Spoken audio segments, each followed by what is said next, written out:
Who's drinking tonight? Excellent. I do not drink, which is a great way to start out a comedy set. No, it's weird. When you don't drink, you enter into this weird alternate universe where nobody knows what to offer you at parties. It's fantastic.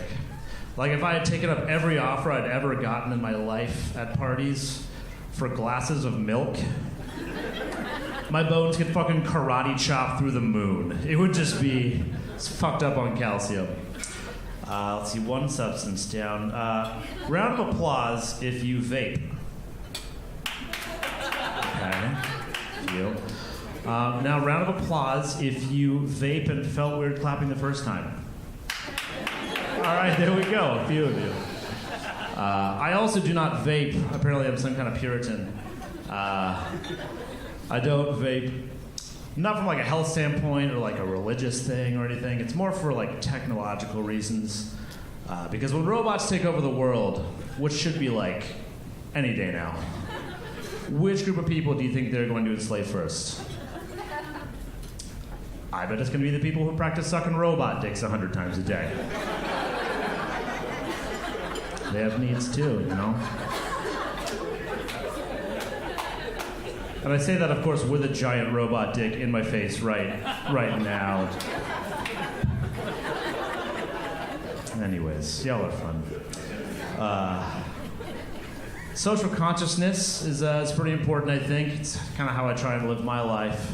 But I feel like we don't give enough grace to people who are learning to be socially conscious, just for kind of how like complicated and exhausting it is. Because it's not always just big stuff that you see on the news, right? Like, it's not always just, like, cops shooting an innocent pipeline or whatever.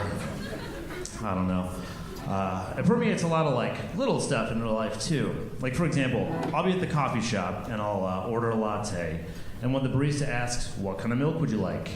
For some reason, I can't just be some normal jack-off who says 2%. I have to just stand there like an idiot, going through some like socially conscious flowchart in my head, just being like, okay, what about dairy milk? Well, dairy farming is actually one of the biggest contributors to climate change, and plus, you know how gassy you get when you drink cow's milk. So I'm like, okay, what about soy milk? Well, soy is actually one of the most genetically modified crops that there is. And it sort of acts also as a food estrogen, and I know that you like boobs, but do you really want boobs? And so I'm like, okay, we're running out of time. Almond milk. Well, almonds are one of the most water-intensive crops that there is. And down in Southern California where they're grown, they're going through a crazy drought. And I know that you fucking hate LA, but do you really want to contribute to that? And so I'm like, I don't know, coconut milk? And I'm just like, everyone knows coconuts hate the Jews. And so finally I'm just like, you know what? Scrap the latte. One heroin, please. Goodness. Love living in a big city because I love going out to eat at restaurants because I can't cook. One of my biggest pet peeves, though, is when you go out to a restaurant and they sit you down, and it's like a decent sit-down restaurant thing. They sit you down, and your server comes by and they're like, welcome, glad to have you in. Have you dined with us before? Why do they ask that question? I don't understand it.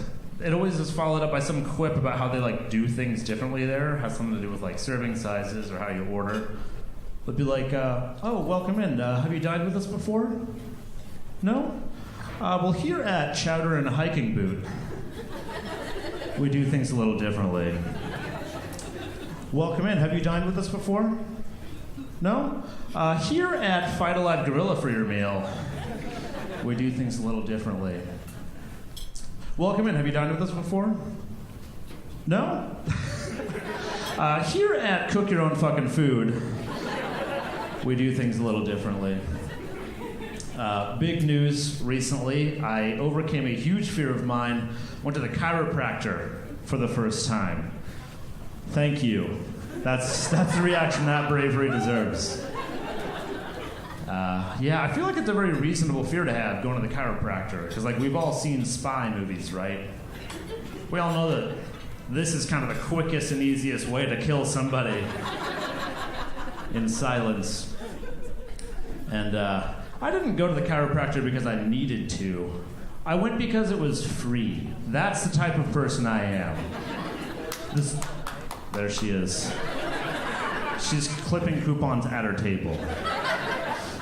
You know, this gym that I joined, they gave me like a free voucher for a free adjustment at this clinic down the street. And I was like, you know, what could be better than discount spinal care?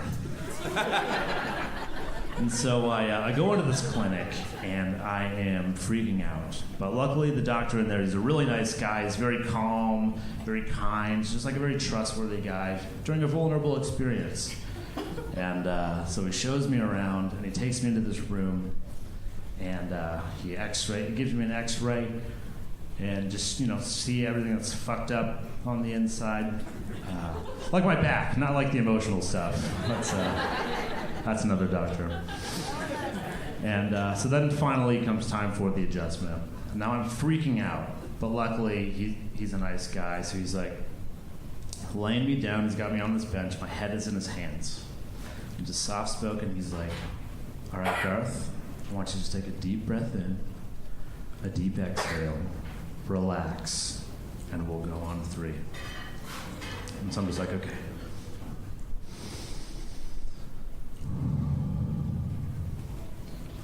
And he goes, 1. And completely involuntarily, my body just lets out, fuck you! Followed quickly by, I am so sorry. I did not mean to say that. And without missing a beat, he just goes, that's not the worst thing a patient said to me. Which I feel like made that entire experience really worthwhile. And also made me wonder, what are people saying to this guy?